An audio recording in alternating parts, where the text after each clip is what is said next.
बच्चा, नमस्कार। कैसे हो? उम्मीद करता हूं कि आप बहुत बहुत बहुत अच्छे होगे और मेंटलिटी तो बहुत ही ज्यादा स्ट्रांग हो गए, मानसिक रूप से तो इतने ज्यादा मजबूत हो गए कि कोई भी राज्य स्तरीय परीक्षा हो या राष्ट्रीय स्तरीय परीक्षा, आप बिल्कुल अपने आप को तैयारी में करने में लगे होगे। दोस्तों, जैसा कि आप जानते हो कि मैं रचित शुक्ला हर दिन आपके सामने आ रहा हूं मुख्य परीक्षा के क्वेश्चनों को लेकर। जी हां, आप हर जगह देखते होंगे यूट्यूब से प्रीलिम्स, ऑब्जेक्टिव, वस्तुनिष्ठ, लेकिन पर्टिकुलर किस प्रकार का क्वेश्चन एग्जाम में आता है, आ चुका है या आने की संभावना है और उसमें किस तरीके से लिखना है, जो किताबों में मिलना शायद नामुमकिन है, वो क्वेश्चन मैं हर दिन आपको करा रहा हूं। तो बच्चों, आप लोगों को अप्रिशिएट तो करना चाहिए ना। आप बिल्कुल अप्रिशिएट नहीं करते हो। हाँ, मैंने कितने अच्छे क्वेश्चन दिए आपको, रेगुलर मेन एग्जाम के क्वेश्चन दे रहा हूं। पहला क्वेश्चन सर्वोच्च न्यायालय यानी प्रीवियस डे आपको दिया था सुप्रीम कोर्ट की पावर्स, उसे किस तरह लिखना है, यूनिक वे बताया था मैंने आपको, उसकी पीडीएफ भी दी थी पूरी इंग्लिश और हिंदी में। यार, मैं आपके लिए वर्क कर रहा हूं ना। दूसरा, उससे पहले सुप्रीम कोर्ट पे मैं लिखवाया था सर्वोच्च न्यायालय का जो जुडिशियल रिव्यू सिस्टम है, पुनर्विलोकन की प्रक्रिया, उसका तुलनात्मक और आलोचनात्मक अध्ययन करो। फिर भी आपने कोई फीडबैक नहीं दिया, ना थम्स अप किया, ना लाइक किया। तो बच्चों, मेहनत होती है, सिर्फ लाइक मांग रहा हूं और क्या मांग रहा हूं मैं आपसे। खैर, anyway, I am just kidding. आपसे पढ़ाई करो, मेरे लिए यही बहुत है। दोस्तों, आज मैं फिर से एक और मुख्य परीक्षा का क्वेश्चन लेके आया हूं, जो मध्य प्रदेश या किसी भी राज्य स्तरीय परीक्षा के अंतर्गत, इवन मुख्य परीक्षा के अंतर्गत यूपीएससी में भी आपका बहुत ज्यादा सहायता करेगा।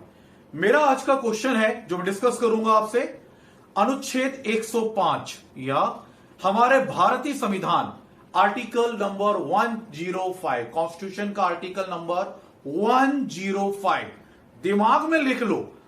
105 पे मैंने पूरी वीडियो बना दी, पूरा दिन लगा दिया, लेक्चर भी, नोट्स भी, पीडीएफ भी इंग्लिश में बना के डाल दिए। क्यों? क्योंकि ये क्वेश्चन सफलता दिलाएगा। ये क्वेश्चन इतनी बार रिपीट होता है एग्जाम में, चाहे वो प्रीलिम्स में हो और मेंस हो, दोनों में ही आपका ये लेक्चर, मेरा जो अभी मैं आपके सामने बोलने वाला हूं और जो पीडीएफ देने वाला हूं, दोनों ही आपकी हेल्प करने वाले हैं। कैसे? जितने भी प्रीलिम्स के क्वेश्चन आते हैं, जैसे 105 के अंतर्गत क्या विशेषाधिकार, स्पेशल प्रिविलेजेस दिए गए हैं अंडर आर्टिकल 105, क्या विशेषाधिकार दिए गए हैं हमारे सदस्यों को जो संसद भवन में बैठे हुए हैं, उन्हें कब कब गिरफ्तार किया जा सकता है, उन्हें कब कब गिरफ्तार नहीं किया जा सकता है, ये प्रीलिम्स में। मुख्य परीक्षा में लिख देंगे अनुच्छेद 105 में वर्णित विशेष अधिकार जो सदस्यों को प्राप्त हैं, टिप्पणी करो। और मेरे प्यारे बच्चे टिप्पणी तुरंत कर देंगे, क्योंकि उनको मैंने यानी रचित शुक्ला ने बिल्कुल सिस्टमैटिक पीडीएफ में नोट्स प्रोवाइड किए हैं और अपना इस वीडियो पे 105 को समझाया है। तो चर्चा शुरू करते हैं। 105 बच्चों, बस मेरी वीडियो को शेयर जरूर कर देना। आप जैसे कुछ और बच्चे भी होंगे, मैं चाहे वो एमए, एमकॉम, एमएससी कर रहा हो या 12th पास हो, मैं उसे बेसिक मानता हूं। जब तक आप सिविल सर्विस को क्रैक नहीं कर लेते, आपको अभी बहुत कुछ सीखना है। समझ में आ रहा है? क्योंकि 12th वाले के पास की मेंटेलिटी भी वही होती है, मैंने देखा है, जो एमए वाले की मेंटेलिटी भी होती है, क्योंकि वो भी फर्स्ट टाइम अपीयर कर रहा होता है, सिर्फ नंबर होते, age is just a number. तो मेंटलिटी चेंज करने के लिए वो भी सोचता है एमए वाला, मैं सारी किताबें पढ़ डालूंगा, एमकॉम वाला, एमएससी वाला, जितनी मार्केट में किताबें हैं, लक्ष्मीकांत, ओझा, वर्णित, Khullar, Bhullar, Tullar, everything I will read out. 12th वाला भी कहता है, मम्मी पापा मुझे सारी की सारी किताबें दिला दो मार्केट में जो उपलब्ध हैं। तो मैं इन दोनों की कैटेगरी को बीच में मान लेता हूं, क्योंकि भले एज बढ़ गई है, लेकिन इस बंदे को भी अभी इसने मेंस नहीं निकाला और ये बंदा भी मेंस में नहीं पहुंचा। तो मानसिकता एक ही है, सिर्फ यूट्यूब पे सुन ही रहे हैं, लिखना नहीं आ रहा। तो इसलिए मैं आपकी हेल्प कर रहा हूं, हर दिन एक क्वेश्चन डालूं जिससे आपको अभी से परीक्षा में तैयारी कैसे करनी है वो आप सीख सकें। चलिए बच्चा, तो मेरी वीडियो को शेयर करना प्लीज, अपने मित्रों को अपने ग्रुप में डाल देना, उनको भी बेनिफिट हो सके, वो भी लेक्चर को समझ सके और नोट्स प्राप्त कर सके। इतना तो कर सकते हो ना बच्चों। ओके, सो चर्चा करते हैं अनुच्छेद 105 है क्या। बेसिकली आर्टिकल, बच्चों पता है मेरी नजर में, मैं 2003 से पढ़ा रहा हूं और आज मुझे 18 साल होने को आ रहे हैं। आप मेरी कभी एकेडमी में आएंगे तो आपको 2008 2007 के बच्चों की सीनरी दिखाई देंगी। मैं तब से इस अनुच्छेद 105 को, जो संविधान में वर्णित है, अपने मूल अधिकारों को, यानी जो फंडामेंटल राइट के अगेंस्ट मानता हूं। बिल्कुल सही सुना आपने, आर्टिकल 105 को मैं अपने जो फंडामेंटल राइट है, फंडामेंटल राइट कहां से कहां तक है, पार्ट 3 में है, 14 to 31 तक है, 32 नहीं है, वो तो सुधारने की बात है। स्टूडेंट से पूछे फंडामेंटल राइट क्या है, बच्चे बोलते हैं सर फंडामेंटल राइट आर्टिकल 12 से 35 तक है। वो तो 12 में तो डिफाइनिंग स्टेट है, उसमें फंडामेंटल राइट कहां दिए हैं। 13 में प्रोटेक्शन दिया, डिफेंडर ऑफ सुप्रीम कोर्ट। 32 में हमारा रिट दी हुई है। फिर मार्शल लॉस की बात की गई है। हमारे जो मौलिक अधिकार हैं वो एग्जैक्टली 14 से लेकर 31 तक है। 31 हट गया है, 31 का A B C D E का भी 1 2 3 4 5, इसके भी 4 उपखंड वर्णित किए गए हैं, जो 42 में और 44 में संविधान संशोधन जोड़ दिए गए थे। चलिए मैं उसकी बात नहीं करूंगा, मैं आपको समराइज करूंगा कि बच्चों ये जो आर्टिकल 105 है वो मैं एनालाइज करके आपको एग्जाम में लिखना होगा, वो कहीं ना कहीं फंडामेंटल राइट के अगेंस्ट दिखाई देता है। क्यों देता है, 2 मिनट में समझाता हूं। मौलिक अधिकार कहते हैं, क्या है फंडामेंटल राइट्स, हमें हमारे अधिकार क्या है, हम कहीं घूम सकते हैं, समानता है, स्टेट हमें इक्वलिटी देखेगा, चाहे सोशल जस्टिस हो, इकोनॉमिकल हो, हम कहीं भी रिलीजियस इक्वलिटी हम दे सकते हैं 20 अगर हम माइनॉरिटी में हैं तो हमें भी प्रोटेक्शन मिलेगा, सब कुछ, यानी समानता लाने का। इन शॉर्ट फंडामेंटल राइट है कि सब जो 5 उंगलियां हैं, यानी जितने भी लोग हैं सब बराबर आ जाएं। लेकिन आर्टिकल 105 अलग क्यों है बच्चों? अलग इसलिए मुझे बुरा लगता है 105, क्योंकि ये स्पेशल प्रिविलेज दे रहा है, ये विशेषाधिकार दे रहा है। किनको दे रहा है? ये उन सदस्यों को दे रहा है जो पार्लियामेंट में बैठे हुए हैं। ये उनको स्पेशल प्रिविलेज दे रहा है जो लेजिस्लेटिव असेंबली में बैठे हुए हैं। जी हां, जो हमारे जन प्रतिनिधि होते हैं, जिनको हम चुनते हैं, हमारे रिप्रेजेंटेटिव होते हैं, जो इलेक्शन जीत के, चुनाव जीत के राज्य की विधानसभा हुई, लोकसभा, राज्यसभा में जाते हैं, ये उनको प्रोटेक्शन दे रहे हैं बच्चों। कैसे दे रहे हैं? असमानता दे रहे हैं।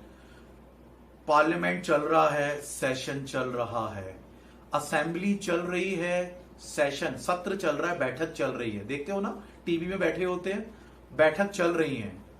अगर उन पे कोई केस होता है, मैं दांडिक कार्रवाई की बात नहीं कर रहा, अगर कोई सिविल केस होता है तो 40 दिन पहले और 40 दिन बाद उनको गिरफ्तार किया ही नहीं जा सकता। Wow, very good. यानी हम अगर सिविल कोर्ट में जाएं या आप जाएं, आपको तुरंत उठा के ले जाएंगे, पुलिस न्यायालय उठा लेगा, लेकिन उनको 40 दिन पहले 40 दिन बाद तक आर्टिकल 105 प्रोटेक्ट कर रहा है कि उन्हें सिविल के अंतर्गत कोई छू भी नहीं सकता। वाओ, कहां गई समानता? राइट टू इक्वलिटी की बात की गई थी ना 14 to 18 फंडामेंटल राइट में, कहां गई? ये तो सोचना है। मैंने यही सोचने पे मजबूर किया अपनी पीडीएफ में और नोट्स में। दूसरा, उनके खिलाफ वो कुछ भी करें, आपने देखा होगा सदन में बैठ के माइक तोड़ के फेंक देते।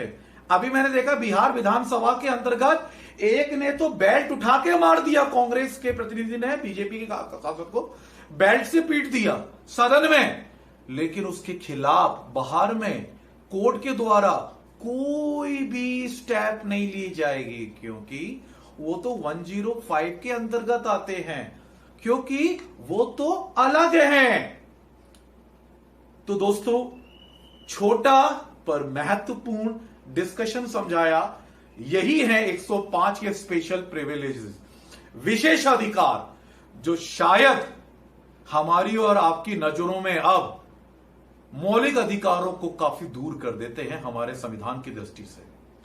तो दोस्तों, आप कालका आईएएस जोन, आप पहली बात तो रेगुलर रहिए। हर दिन मैं एक क्वेश्चन दूंगा जो एग्जाम में आपको बहुत हेल्प करेगा।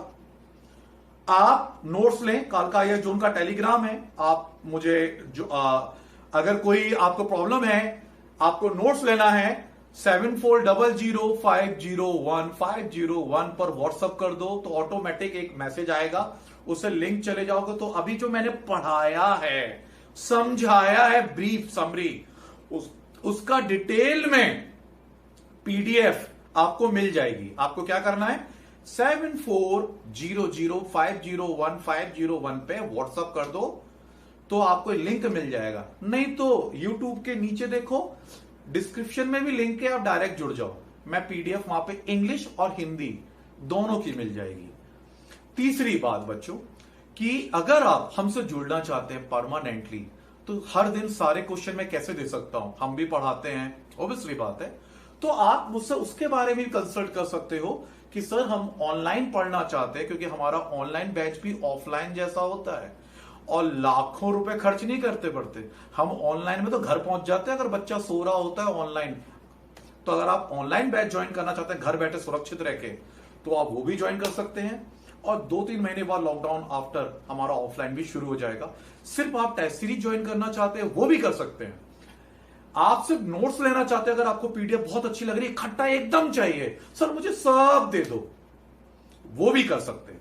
लेकिन सब कुछ कर सकते हो, लेकिन उसके लिए आपकी मानसिक दशा, आपकी मानसिक चिंतन जो दिमाग में चल रहा है, उसको तो बताना होगा। तब भी आपको मुझे व्हाट्सएप करना होगा 7400501501 पर, तभी मैं आपकी हेल्प कर पाऊंगा।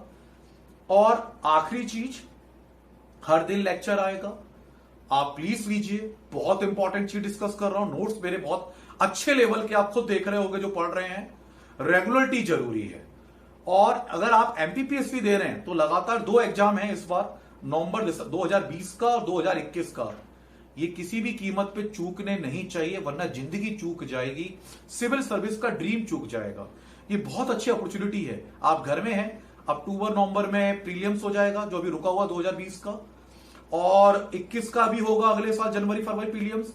ये मत चूकना बच्चों, प्लीज, हाथ जोड़ रहा हूं, ये मत चूकना।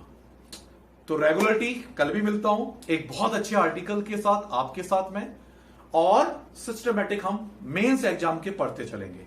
और प्लीज मेरी वीडियो को शेयर करना बिल्कुल मत भूलना, क्योंकि मैं चाहता हूं मैं वहां तक पहुंचूं जहां तक अभी शायद मैं पहुंच में असमर्थ हूं, जिनको मेरी जरूरत है। थैंक यू सो मच बच्चों। जय